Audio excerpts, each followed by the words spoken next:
He was saying that they're like sold out in stores and stuff because Yeah, everyone just everybody wants loves their their stuff. hands on it. And so like dad points, you get to take it to a game or like the class or something and you have it and all the kids fucking love you.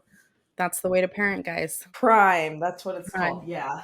Prime, That's yeah. from the YouTubers. Mhm. The Yeah, YouTubers, Prime. they all come out with energy drinks at some point, I feel like. Welcome to the Sauce Pod.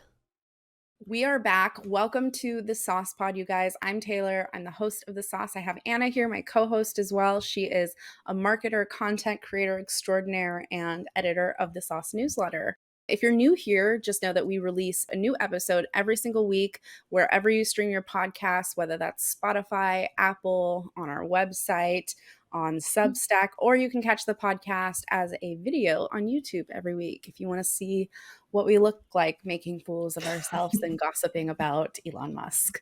Don't forget, we've got the Sauce weekly newsletter that hits inboxes every Monday night. You can subscribe on Substack at the Sauce FFS for foodfightstudios.substack.com. And it's also linked in the podcast episode description for this episode. So thanks again for tuning in, you guys. Let's get into it. We've got a lot to cover today. Not as much as we usually do, but like I feel like some heavy topics too. So we're, of course, going to be talking about some meta stuff, what's going on over there. The NewFronts presentations were last week for advertisers, or last week, 2 weeks ago. So definitely have some updates still trickling out from the NewFronts presentations. TikTok is releasing a new feature for artists that we're going to talk about. Love Twitter. this one. I'm so excited for that I one. know, me too. I want to dig into it. Twitter, the day has finally come, you guys, where Elon Musk is finally handing over the reins to a new CEO. It's not happening anytime soon, but in the next several weeks, we can expect that transition. So Anna's going to give us the tea on what's going on with this new CEO, and she's a woman. So I don't know much about her other than that. We'll talk about it. An update on YouTube ad blockers as well. And then on the AI front of things, Meta, surprise, surprise, is going multimodal with a new AI model. They're also testing some generative AI ad tools. We'll talk about that. AI AI girlfriends. This is the story that I just can't get away from. We keep hearing it everywhere, so it's finally time for us to talk Literally about it. everywhere. It's wild what people are doing with AI. If you ever thought that they would be, venturing into the adult entertainment space, of course you did, because they have and they are here. So AI girlfriends are a thing. Google Bard, give a quick update on that, as well as Google's Labs. That's the rundown. Let's go, Anna. Talk to me about Meta. We'll just give you like the bullet point, Yes. high level version of it. So obviously, Meta and, with that, Instagram and Facebook are very obsessed with what TikTok is doing. So Reels, not only on Instagram, but on Facebook as well, was a very key point of what they focused on. And so they introduced 3 new ad products for Reels. So they're introducing AR ads for both Facebook and Instagram Reels, which will allow users to kind of see how a product might appear in real life. And then the company's also testing multi-destination product ads for Reels. So before you were only able to add one reel, now you can add one link, and now you can add multiple different links and people can click through those without actually leaving the reel. And then there's also going to be a watch and browse ad feature, which will allow people to pause a reel ad and then see a preview of the website or app they should visit from that ad if they were to click the link. Anyway, so those are 3 different like new app products, new things they're trying out on Reels. That's been a big one too, because we know that like for better or for worse, Meta has been copying TikTok for a while with like this vertical format of Reels, both on Instagram and on Facebook. And advertisers have been like chomping at the bit to get like more ad units, more features and accessibility through Reels as a placement option in their ad inventory. So it's nice to see some of these updates being made. Between like Instagram saying like, oh, we're going to be focusing maybe less on Reels for a little bit and like more on photos and stuff. Like it's hard to know if it's going to be effective, but there are a lot of advertisers obviously on Meta and tons of really big ones. Probably all the corporations around you advertise in some way, shape, or form on Meta. So this will definitely be like a great opportunity for those advertisers. We'll keep a pulse on it. What do we got next? Talk to me about this TikTok artist feature. Yeah, this one I'm really excited about. Very cool, very unique concept, I would say. So they're calling it Work with Artists. So you're able to go into the TikTok app and it's within the creator tools within the TikTok app. So it's not launched to everyone yet, but that is where you will see it. And then you can click Work with Artists and then you'll be able to pick paid music that you're interested in and then create a video, and link that song up with it and then post it. And then from there you'll be able to participate in paid challenges and earn cash rewards based on the engagement that your video receives with that audio that you're Mhm. basically working alongside with the artist to kind of get their music out there further. And then since your video's pushing their music, you get a little bit of cash reward from that. So I think it's a very unique concept. I love it. I'm very excited for it. So is the tracks like the tracks are already existing, or it's like the artists can record their own track and use it? So the track already exists. So it's almost like there's a music artist over here, and then there's like a Oh, creator influencer who wants to create a video gotcha. using that music over here.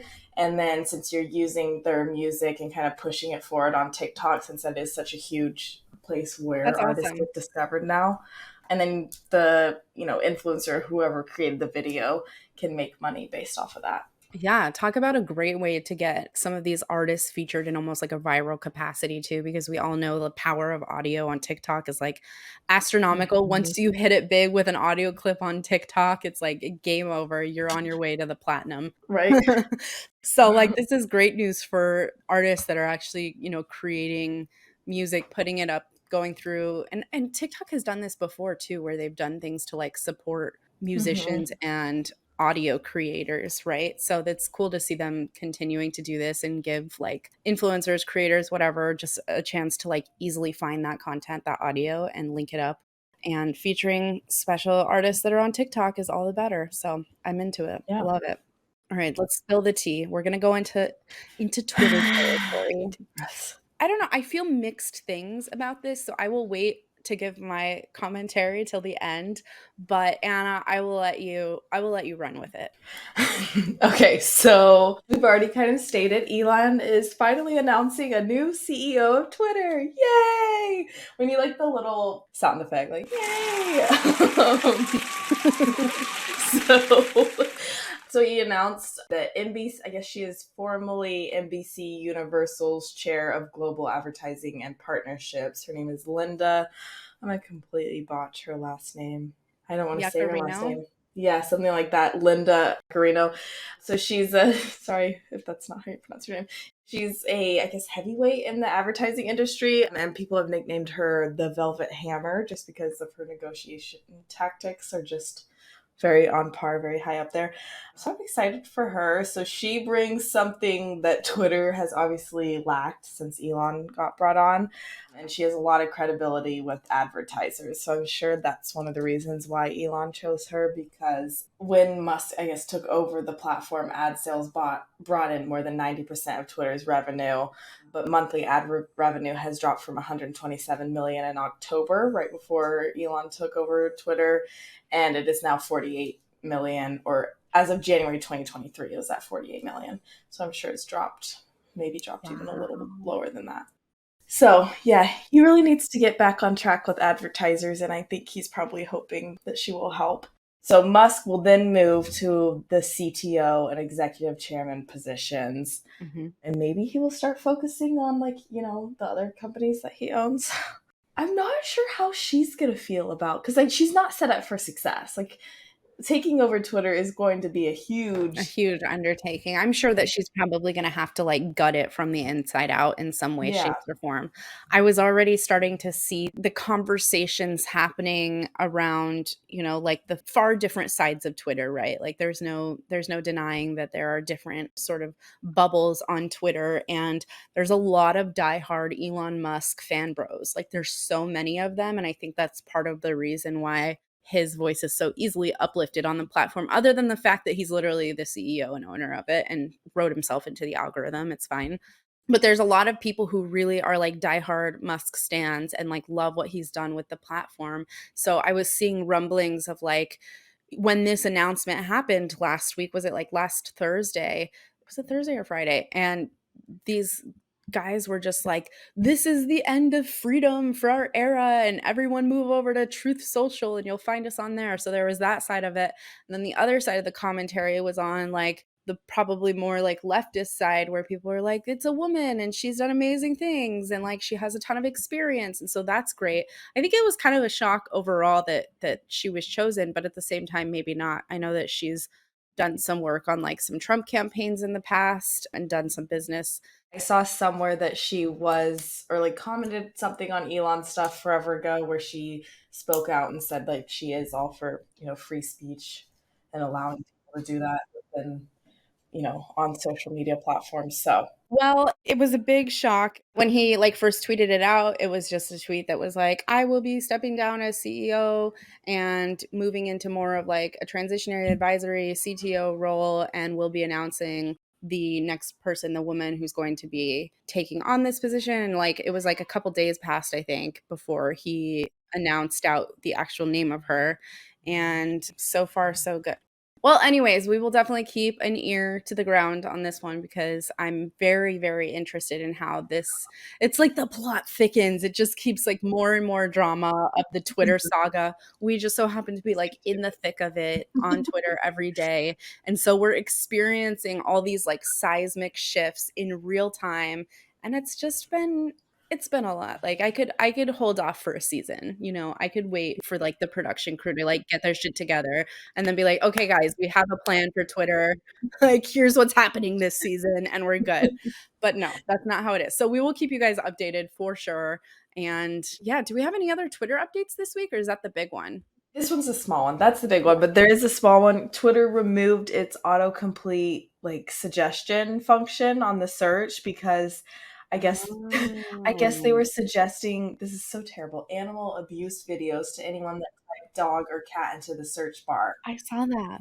I saw that. So they had to remove that feature just completely for, I guess, for now, obviously. 100% further evidence of how just like content moderation totally slips through the cracks when you're on like a super lean team, I'm assuming, Mhm.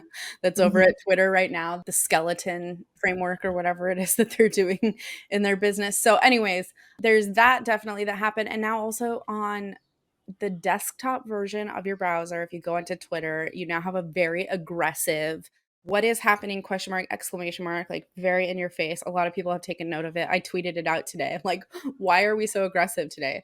And several other people have taken note, and they're just like, it's a lot. So that was a It's weird a lot. update that like That's of all strange. things that happened in the last couple days. Talk to me about YouTube, the YouTube ad blockers stuff. So YouTube is cracking down on users that are trying to evade their ads. So they basically gave anyone using ad blockers an ultimatum. They're either going to have to disable those blockers or drop a 12, the $12 a month on the ad-free YouTube Premium. I'm not exactly sure how they'll stop people from using those. I know that they have something in place, but I don't know exactly how that'll work. But this new like initiative is part of the global test that this company's carrying, Mhm. YouTube is carrying out, just to make sure that advertisers are getting the most views and clicks for their money. It's about time they like crack down on that, because this has been going on for years. Like everyone I know uses an ad blocker, and the only reason I don't is because I like sometimes enjoy seeing ads, like some sort of masochist. I don't know. I watch them for like the creative, but it's surprising that it took them this long to implement something like this. But now you know, guys, cracking down. Mhm. Let's talk about AI stuff happening, starting with a couple Meta updates. Meta is going multimodal with its newest AI model. What is that all about? They're planning to open source their, I guess they're calling it Image Bind, its first Mhm. AI model capable of binding information from 6 modalities. So I Mhm. actually didn't really know what this meant at all until I read into this article a little more. So in this context, multimodal is basically combining data from different audio, image, and Mhm. video. And then there's also, with this one, depth mapping, text space embedding, and audio to image generation all into one model. So basically making this AI system like have almost like a 360 understanding, Mhm. based off of these multiple inputs for more accurate and responsive recommendations. That's crazy, man. Very insane.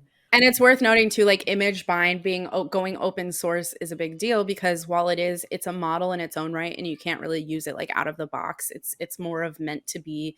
Being open source means that you can integrate it with other tools or interfaces. So Mhm. having something like image bind under their belt for Meta is going to be a big deal because probably it enhances their capabilities when it comes to training this model, but it also means that they're going to have like this really rich loop of like feedback now with people starting to use this model in their own tools or their own apps or integrating it into their own products, that now Meta has that like additional touch point. If you're noticing, like the common theme here with a lot of these AI tools and no code tools is that open source is like a big component of it, because when you're crowdsourcing it, it grows like rapid fire. That's the reason why like OpenAI has just kind of exploded and all apps are integrated with it. So Meta doing this, it seems like a small drop in the bucket, but I think it's a pretty big deal because it is the biggest multimodal, which means that it can Mhm. take in that audio, image, text, video, depth, whatever it is, all in one under one roof, and then produce really like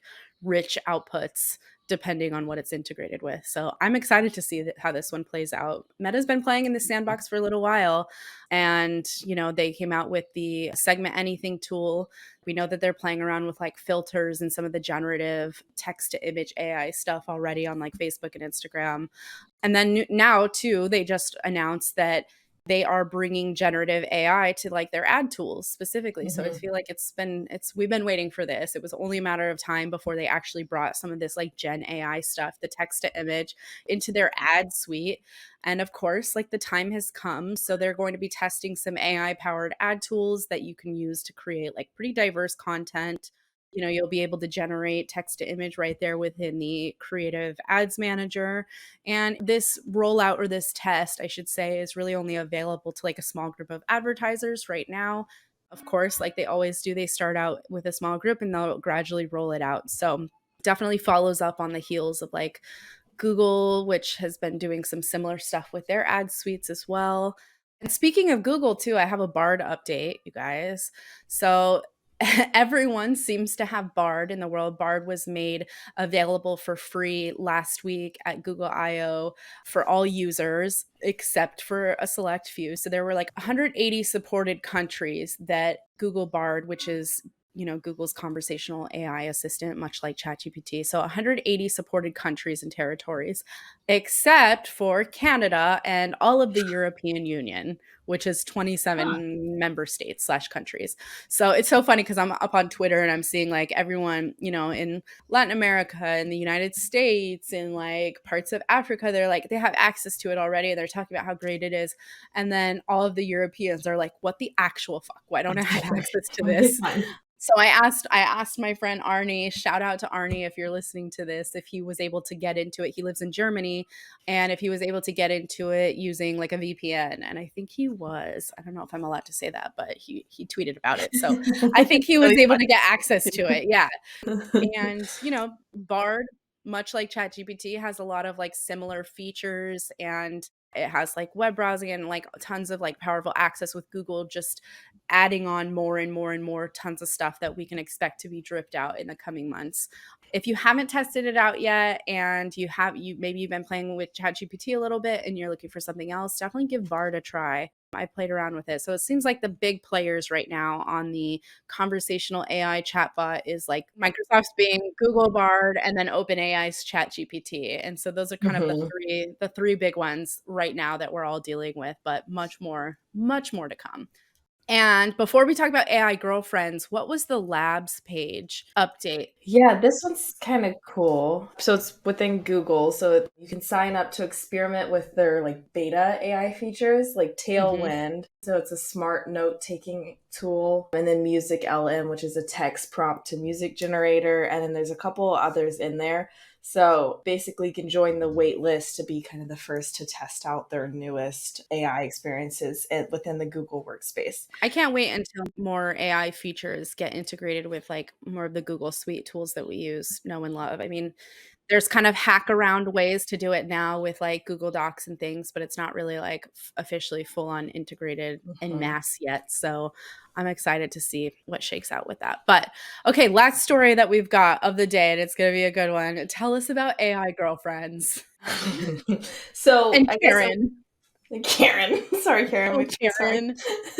So I guess originally she was a Snapchat influencer. I think that is like her main platform of choice. But Karen Marjorie used ChatGPT to then create Karen AI, which we do have it linked in the newsletter, guys, if you're wanting a virtual girlfriend.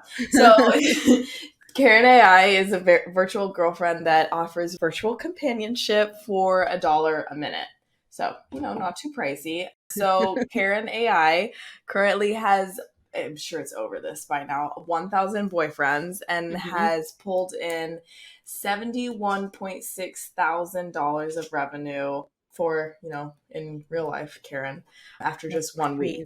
That's 1 week. I'm not sure, how many people were subscribed to her Snapchat to start off with. So with something like this, that's insane.